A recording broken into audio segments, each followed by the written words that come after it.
Scene 2 પેલો scene હતો એ રાજાના દરબારનો સીન હતો, આપણે નાટકના રૂપમાં આને ભજવી શકીએ. હવે બીજો સીન ચાલુ થાય છે. બીજા સીનની અંદર તમારે શું બતાવે છે તો કે ધ વિલેજ.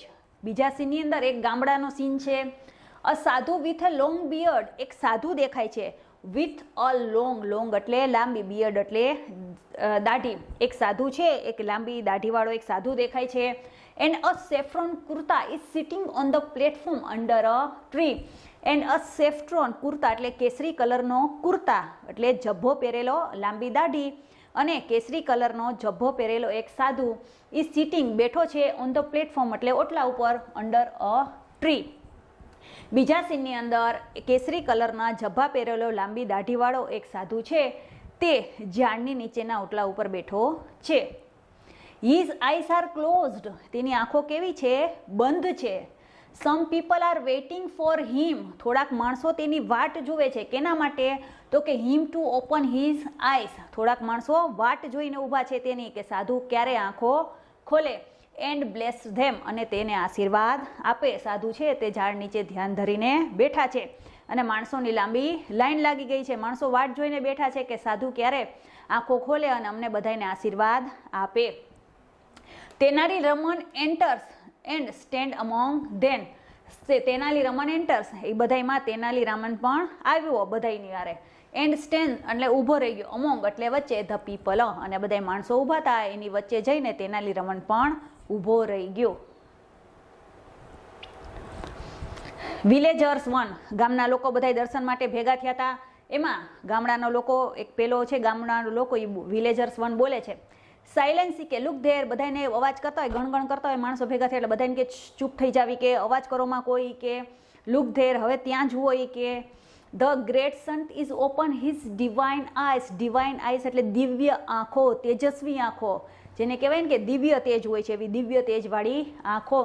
ધ ગ્રેટ સંત કે આ મહાન સંતજી બેઠા છે. ઇઝ ઓપન હવે ખોલે છે. હિઝ ડિવાઇન આઈસ એ કે હવે આપણા મહારાજ છે આ મહાન સંત તેની દિવ્ય આંખો ખોલે છે. એવરીવન બોઝ ઓ ટુ ધ સાધુ, બધાય સાધુને આમ પગે લાગી અને આંખો ખોલે છે એટલે બધાય સાધુને આમ નમન કરવા મંડી જાય છે. વિલેજર્સ 2 તો ગામડાનો બીજો માણસ હશે એ બોલે છે. Placing a big bag in front of the સાધુ. પ્લેસિંગ એટલે મૂકે છે. અ બિગ બેગ એટલે મોટો કોથળો ઇન ફ્રન્ટ ઓફ ધ સાધુ. સાધુ હવે આંખો ખોલે છે એટલે બધા એના દર્શન કરવા જાય છે. પેલો વિલેજર્સ બોલે છે, તા વિલેજર્સ 2 છે એ સાધુ પાસે ઊભો છે. શું કરે છે? એક મોટો બધો કોથળો છે એ સાધુની સામે ધરે છે, અર્પણ કરે છે. યોર હોલીનેસ ઈ કે please accept this sec of rice. એને કહે છે હોલીનેસ એટલે પવિત્ર આત્માની વાત થાય છે એટલે એને કહે છે કે હે મહારાજી કે પ્લીઝ એક્સેપ્ટ એટલે સ્વીકારો. અ શેક એટલે કોથળો, ઓફ રાઈસ એટલે એને શું લઈને આવ્યો છે? તો કે ચોખાની મોટી બધી બાચકી લઈને આવ્યો છે અને સાધુની સામે ધરી અને કહે છે કે મારું આજે ચોખાનું કોથળો લઈને આવ્યો છે એને તમે મહેરબાની કરીને સ્વીકારી લ્યો. આપણે જોયું કે સાધી બધી વસ્તુ લેતો હતો તો આ શું લઈને આવ્યો છે? ચોખાનો કોથળો લઈને આવ્યો છે. માય લોર્ડ કે ભગવાન કે how I can become rich, અને એને shake of rich advise me, અને શું માગે છે એના બદલામાં હવે તમે મને સલાહ દો. એ કે હાવ આઈ બીકમ રીચ, કે હું કેવી રીતે મહારાજ એ કે હું કેવી રીતે પૈસાદાર બની શકું એની તમે મને સલાહ દો. એ કે હવે ધ સાધુ max a sine to his assistant. સાધુ એકલો તો ન આવ્યો હોય, એના ભેગા એના ચેલા આવ્યા હોય છે એટલે મેક અ સાઇન એટલે ઈશારો કરે છે. હિઝ કોને? તો કે એના જે ચેલા ભેગા આવ્યા હોય એને. The assistant takes away the sheikh, એને ઈશારો કરે છે એટલે એ આવી અને સીધો કોથળો લઈ અને અંદર જેની કુટીર હોય છે એની અંદર મૂકી દે છે. સાધુ ટુ ધ વિલેજર્સ, વિલેજર ઓલાએ કીધું ચોખાનો કોથળો આપ્યો એટલે હવે સાધુ સેઝ એટલે ઓલા ગામડાના માણસ છે એને સાધુ કે છે. શું કે છે? માય ડિયર ચાઇલ્ડ કે વત્સી કે જેમ બોલતા હોય એની જેમ કે છે I am pleased with your gift. Pleased એટલે ખુશ થઈ ગયો છો. વિથ યોર ગિફ્ટ, તે જે મને ગિફ્ટ આપી છે, તે મને જે આ ભેટ આપ્યો છે ચોખાનો ઓળું મોટું બાચકી, એનાથી હું ખૂબ જ ખુશ થઈ ગયો છું. નાવ ડુ નોટ વરી, હવે તું કાંઈ ચિંતા કર માં. કે I will definitely make you rich. Definitely એટલે ચોક્કસ, હવે હું તને ચોક્કસ પૈસાદાર બનાવી દઈશ. કે we need a perform puja at your house. તારે પૈસાદાર બનવું છે એના માટે શું કરવું પડશે? તો કે વી નીડ અ પરફોર્મ પૂજા, આપણે તારી ઘરે પૂજા કરવી પડશે. We need perform puja at your house. હવે આપણે તારી ઘરે એક પૂજા ગોઠવવી પડશે. પૂજા કરશું એટલે તું કેવો થઈ જઈશ? તો કે તું પૈસાદાર બની જઈશ. કે villagers to thank you your holiness, કે તમારો ખૂબ ખૂબ આભાર. કે આઈ એમ સો લકી, હું ખૂબ જ નસીબદાર છું. કે please tell me what I need to do, મહેરબાની મને કરીને મને કહો કે what I need to do, કે મારે હવે શું કરવાનું છે, મારે હવે શેની જરૂર છે? સાધુ ડિયર ચાઇલ્ડ, કે તારે હવે શું કરવાનું છે? તો કે now I need only 2 gold coins for the puja, હું તારી ઘરે પૂજા કરાવીશ, સામગ્રી બધી હું લઈ આવીશ, પણ આઈ નીડ ઓનલી 2 ગોલ્ડ કોઇન્સ, તું એક કામ કર, મને 2 સોનાના સિક્કા આપી દે. ફોર ધ પૂજા, પૂજા કરવા માટે કેની જરૂર પડશે? તો કે મારે 2 સોનાના સિક્કા જોશે તારી પાસેથી. Villagers to it's all right, કે કંઈ વાંધો નહીં, કે I will give you 2 gold coins, કે હા હું તમને 2 સોનાના સિક્કા આપી દઉં, પણ તમે પૂજા કરાવી દો એટલે હું કેવો બની જાઉં? એકદમ પૈસાદાર બની જાઉં. સાધુ કે છે બચ્ચા કે તેરા કલ્યાણ હોગા, લક્ષાધિપતિ ભવ, એટલે શું થાય? હવે તારું બધું સારું જ થશે, ચિંતા કરમાં. સાધુએ આશીર્વાદ આપી દીધા, 2 સોનાના સિક્કા લઈ લીધા, ચોખાનો કોથળો લઈ લીધો. કે હવે તું તારે રીચ પૈસાદાર બની જઈશ, તું હવે કાંઈ ચિંતા કરમાં. The villager takes out 2 gold coins, villagers takes out એટલે બહાર કાઢ્યા. 2 ગોલ્ડ કોઇન્સ પોતાના ખિસ્સામાંથી છે 2 સોનાના સિક્કા બહાર કાઢ્યા. એન્ડ ગીવ્સ ટુ ધ સાધુ, અને સિક્કા કોને આપી દીધા? સાધુને આપી દીધા. Raman is watching this carefully, Tenali રમણને જોવા જ ગયો હતો, એટલે આ બધું ધ્યાનથી જોતો હતો. The sadhu puts the coins into his pocket, સાધુએ સિક્કા લઈને ક્યાં મૂકી દીધા? તરત જ પોતાના ખિસ્સામાં મૂકી દીધા. And bless the villagers, blesses the, અને ગામડાનો ઓલો ગામડાવાસી હતો, ગામડાનો જે માણસ હતો એને બહુ જ આશીર્વાદ આપી દીધા. રમન પુશીસ ધ ક્રાઉડ અસાઇડ, રમણે જોતો હતો, પુશીસ એટલે ધક્કો મારીને, અ ક્રાઉડ અસાઇડ માણસોનું ટોળું હતું, એમાંથી ધક્કો મારીને એ આગળ આવી ગયો. એન્ડ રસ ટુ ધ સાધુ, અને સાધુ તરફ દોડી ગયો. કેટલા બધા માણસો ઊભા હતા, તો એમાંથી બધાને ધકેલી અને સાધુ સીધો રમણ ક્યાં આવી ગયો? સાધુ પાસે દોડીને આવી ગયો. હી ફોલ્સ ઓન હિઝ ફીટ, અને આવીને ફોલ્સ એટલે પડી ગયો, ઇન હિઝ ફીટ, અને એના પગમાં પડી ગયો, એટલે એને દંડવત કરી ગયો, સીધો એના પગમાં પડી ગયો. રમન યોર હોલીનેસ, કે મહારાજી કે યુ આર અ ગ્રેટેસ્ટ સંત ઇન ધ વર્લ્ડ. ગ્રેટેસ્ટ કઈ ડિગ્રી છે? સુપરલેટિવ ડિગ્રી છે. આગળ ધ લાગ્યો ના EST લાગ્યું છે.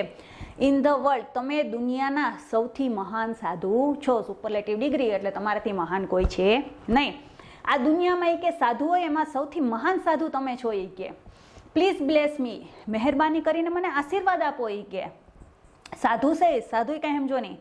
ગેટ અપ માય ચાઇલ્ડ, કે ઊભો થા મારા બાળક, કે ઊભો થઈ જાય. કે ટેલ મી યોર પ્રોબ્લેમ, હાલ મને કે જોઈએ, તને તારી સમસ્યા મને કે, તને શું તકલીફ છે એ તો પહેલાં મને કહે. કે રમન સેઝ માય લોર્ડ, મારા ભગવાન, કે I have everything in my life, કે મારી પાસે બધુંય છે. કે I have everything in my life, મારી પાસે બધુંય છે. I have a big house, મારી પાસે શું છે? તો કે મારી પાસે મોટું ઘર છે. અ લોટ ઓફ મની, મારી પાસે ખૂબ જ પૈસા પણ છે. અ હેપી ફેમિલી, અને મારી પાસે મારું કુટુંબ પણ એકદમ સુખી છે. બટ ડુ સમથિંગ, પણ તમે એવું કંઈક કરો, સો ધેટ, તેથી I can go to the heaven, કે હું સ્વર્ગ જઈ શકું. આફ્ટર માય ડેથ, મારા મૃત્યુ પછી. રમન એને જઈને કહે છે કે મારી જીવનમાં મારી પાસે બધુંય છે, પૈસો છે, મારું ફેમિલી છે, મારું ઘર, મોટું ઘર છે, મારી પાસે પૈસો છે, મારું કુટુંબ મારી પાસે છે, પણ તમે એવું કંઈક કરો કે જે મૃત્યુ પછી હું સીધો ક્યાં જાઉં? કે મૃત્યુ પછી હું સીધો સ્વર્ગમાં જ પહોંચી જાઉં, મારે નરકની યાતના સહન કરવી પડે નહીં. એવું કંઈક કરો કે હું મરી જાઉં એટલે હું સીધો સ્વર્ગમાં પહોંચી જાઉં. સાધુ સેઝ, સાધુ says it is very easy for મી, કે એ તો મારું કાંઈ, એક તો મારું ચપટીનું કામ છે. કે it is very easy for me, એ તો હાવ સહેલું કામ છે મારા માટે. કે તારે સ્વર્ગમાં જવું જ નહીં. કે કમ નિયર, કે અહીંયા આવી, કે તારે સ્વર્ગમાં જવું જ નહીં. કે Raman goes very near, very near એટલે ખૂબ જ, રમન છે એકદમ સાધુની એકદમ બાજુમાં, સાવ નજીક આવી ગયો. સડનલી, સડનલી એટલે તરત જ. હી પ્લક્સ, પ્લક્સ એટલે પ્લક્સ આઉટ એટલે ખેંચીને કાઢવી. કોઈ આપણે ફૂલ કેમ તોડીને કાઢીએ એટલે પ્લક્સ આઉટ એટલે ખેંચીને કાઢવું. A hair from the sadhu's beard, એ ક્યાં રમણ છે તે સાધુની સાવ નજીક વયો ગયો, અને અવળી મોટી દાઢી હતી તો દાઢીમાંથી એક વાળ છે એને ખેંચીને કાઢી લીધો, દાઢીનો એક વાળ એને તરત જ આમ ખેંચીને કાઢી લીધો. સાધુ કે આવું જ કોક ઝડપથી કોક એવી રીતના વાળ તમને માથામાંથી વાળ ખેંચે તો આપણને કેટલી તકલીફ પડે. તો દાઢીમાંથી વાળ ખેંચો તો સાધુની રાડ ફાટી ગઈ. He holds the hair up proudly and address the crowd. એટલે રમણે શું કર્યું? વોલ્ડ્સ ધ હેર અપ, એને જે હાથમાં જે વાળ હતો એ હોલ્ડ પકડી અને અપ અને વાળ પકડીને ઉપર કર્યો દાઢીનો વાળ. એન્ડ એડ્રેસ ધ, ગર્વથી તે વાળને ઊંચો કર્યો. એન્ડ એડ્રેસ ધ ક્રાઉડ, અને જે માણસોનું આખું ક્રાઉડ ટોળું ઊભું હતું, એડ્રેસ એટલે એને સંબોધીને કીધું. શું બોલ્યો? વાળ બધાને દેખાડીને શું કીધું? રમન કે I am the luckiest man in the world. Superlative degree છે, ધ છે ને EST છે. I am the luckiest man in the world. હું આ દુનિયાનો સૌથી નસીબદાર માણસ છું. ઈ કે I have the magical hair. શું કામે? તો કે મારી પાસે આ જાદુઈ વાળ આવી ગયો છે. ઈ કે this hair will tax me directly to the heaven. અને આ જે સાધુની દાઢીનો જે વાળ છે ઇઝ ટેક અસ, એટલે લઈ જશે, ડાયરેક્ટલી એટલે સીધો સીધો, ટુ ધ હેવન એટલે સ્વર્ગ. અને આની દાઢીનો વાળ છે હવે મને સીધો સીધો ક્યાં લઈ જશે? સ્વર્ગમાં જ લઈ જશે. આ દાઢીના વાળથી હું સીધો ક્યાં પહોંચી જઈશ? હવે સ્વર્ગમાં વયો જઈશ. કે he is very very holy man. આ છે ખૂબ જ પવિત્ર આત્મા છે. આ સાધુ છે ખૂબ જ પવિત્ર આત્માનો માણસ છે. કે every hair of his beard. આ એવરી હેર એટલે દરેક વાળ, ઓફ હિઝ બિયર્ડ એટલે તેની દાઢીનો દરેક વાળ છે, is a free ticket to heaven. એ સ્વર્ગમાં જવાની મફત ટિકિટ છે. સાધુની દાઢીનો વાળ કાઢી લ્યો, તમારો વાળ દાઢીનો હાથમાં આવી ગયો એટલે તમે સીધા ક્યાં પહોંચી જશો? સ્વર્ગમાં પહોંચી જશો. મફતની ટિકિટ છે, તમારે કાંઈ ચૂકવવું પડશે નહીં. વિલેજર્સ ટુ એટલે ગામડાના લોકો તો ત્યાં ઊભા થાય એને કંઈ ખબર ન પડે. તમારો ગામડાનો માણસ બોલ્યો I want to go heaven rather then become rich in the world. ઓલા એ સાધુને 2 સોનાના સિક્કા આપ્યા, ચોખાનો કોથળો આપ્યો, પણ હવે એ ફરી ગયો. શું કહે છે? I also go to heaven. મારે સ્વર્ગમાં જવું છે. રાધર ધેન ક્યાં ના જવા કરતાં become rich in this world. આ દુનિયામાં રહીને પૈસાદાર થવા કરતા રાધર ધેન મારે ક્યાં જવું છે? તો કે I also want to go home. કે મારે સ્વર્ગમાં જવું છે. અહીંયા મારે પૈસાદાર નથી બનવું, પણ મારે હવે સીધું ક્યાં જવું છે? સ્વર્ગમાં વયું જવું છે. Your Holiness allow me to pluck your hair. કે મહારાજ કે એલાઉ મી એટલે મને allow me to pluck the hair. Pluck એટલે ખેંચવાની અનુમતિ આપો. એલાઉ એટલે આજ્ઞા આપો. એ કે મને તમે તમારો દાઢીમાંથી વાળ ખેંચવા માટે આજ્ઞા આપો કે હું તમારી દાઢીનો વાળ ખેંચી લઉં. The sun પ્રોટેક્ટ્સ a lot. સાધુએ protect એટલે રક્ષણ કરવા માટે ખૂબ જ પ્રયત્ન કર્યા. એની દાઢી બચાવવા માટે એને ખૂબ જ પ્રયત્ન કર્યા કે ઓલો એની દાઢીના વાળ ખેંચે નહીં. But the villager પ્લક્સ the hair. પણ ઓલો માયનો જ નહીં, એને ગમે એમ કરીને દાઢીમાંથી એક વાળ ખેંચી લીધો. He again makes a cry of pain. અને દાઢીમાંથી વાળ ખેંચાણો એટલે સાધુ છે મેક્સ અ ક્રાય એટલે ચીસ પાડવી, ઓફ પેન એટલે દુઃખથી. અને સાધુએ પાછી દુઃખથી ચીસ પાડી. એને વાળ ખેંચાણો એટલે એને દુખ્યું એટલે સાધુએ પાછી રાડ પાડી. વિલેજર 3 હવે બધાય ચાલુ થઈ ગયા. એ ઓલાએ વાળ ખેંચો, આણે ખેંચો, ત્રીજો થઈ ગયો. One for me. એક કામ કરી કે મારા હાટુ વાળ ખેંચી લે. જાય હજી એક વાળ ખેંચી આવ સાધુનો. એ કે people crowd around the sadhu. બધાય છે સાધુની આજુબાજુ ટોળું વરી ગયા. એન્ડ સ્ક્રીમ લાઉડલી અને જોર જોરથી બૂમો પાડવા માંડ્યા. Raman my lord please do not say not to your followers. Followers એટલે તમારા અનુયાયીઓ. કે એટલે રમણ કે છે પ્લીઝ ડુ નોટ સે નો.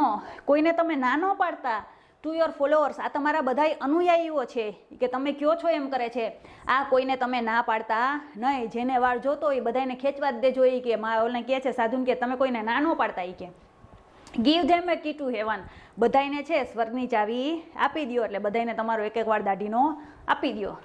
ધ સાધુ ટ્રાય ટુ એસ્કેપ. એસ્કેપ એટલે ભાગવાનો. સાધુ છે ત્યાંથી ભાગી જવા માટે પ્રયત્ન કરે છે. હી ફેલ્સ ડાઉન. પણ તે દોડતો હોય તો શું થાય છે? પડી જાય છે. પીપલ રન આફ્ટર હિમ. અને માણસો તેની પાછળ ભાગે છે. સાધુ આગળ ને માણસો પાછળ. બધાને દાઢીનો વાળ જોઈએ છે. ધ ફેક સાધુ run for his life. Fake એટલે ખોટો સાધુ અથવા પાખંડી સાધુ છે. એ રન્સ દોડે છે ફોર હિઝ લાઈફ. અને આ જે ખોટો પાખંડી સાધુ છે પોતાનો જીવ બચાવવા માટે દોડે છે. પીપલ ચેઝ હિમ. ચેઝ એટલે પીછો કરવો. અને માણસો તેનો પીછો કરે છે અથવા માણસો તેની પાછળ દોડે છે. રમન સેઝ બધાને ખબર પડી ગઈ, સાધુ ભાગી ગયો, કોઈને દાઢીનો વાળ દીધો નહીં. Raman says so that is the truth about this સાધુ. બધાય ગામના લોકો જે ભેગા થયા, સાધુ તો ભાગીને વયો ગયો. હવે બધાય માણસોને ભેગા કરીને રમણ કહે છે ધીસ ઇઝ ધ ટ્રુથ, એટલે સત્ય છે, અબાઉટ ધીસ સાધુ, કે તો આ સાધુનું સત્ય છે, આ હકીકત છે કે આ સાધુ કેવો છો. હી ઓનલી વોન્ટ્સ યોર મની, તેને ખાલી તમારા પૈસામાં જ રસ હતો. એ કે તેને ખાલી તમારા પૈસા જ જોતા હતા. એન્ડ ગિફ્ટ્સ, અને ભેટ જોતી હતી. We can be rich by working hard. We can be rich, આપણે પૈસાદાર બની શકીએ છીએ. કેવી રીતે? તો કે બાય વર્કિંગ હાર્ડ, આપણે સખત પરિશ્રમ અથવા મહેનત કરી અને પૈસાદાર બની શકીએ છીએ. We need not give our earning to sadhu like this. Earning એટલે કમાણી. વી નીડ નોટ ગીવ, આપણે આપવી જોઈએ નહીં. શું? અવર અર્નિંગ્સ, એટલે આપણી કમાણી. ટુ સાધુ લાઈક ધીસ, આવા સાધુને. આપણે આપણી મહેનતની જે કમાણી છે તે આવા સાધુને આપવી જોઈએ નહીં. Villagers to oh my gold coins. હવે તો ઓલાને ખબર પડી ગઈ કે આ તો ખોટો સાધુ હતો, કે મારા સોનાના સિક્કા વયા ગયા. તો હવે પાછો કે લે કે મારા 2 સોનાના સિક્કા તો હવે એ કે. રમન સેઝ ડુ નોટ વરી, કે ચિંતા કરમાં. એ કે ધ કિંગ્સમેન વિલ એરેસ્ટ હિમ.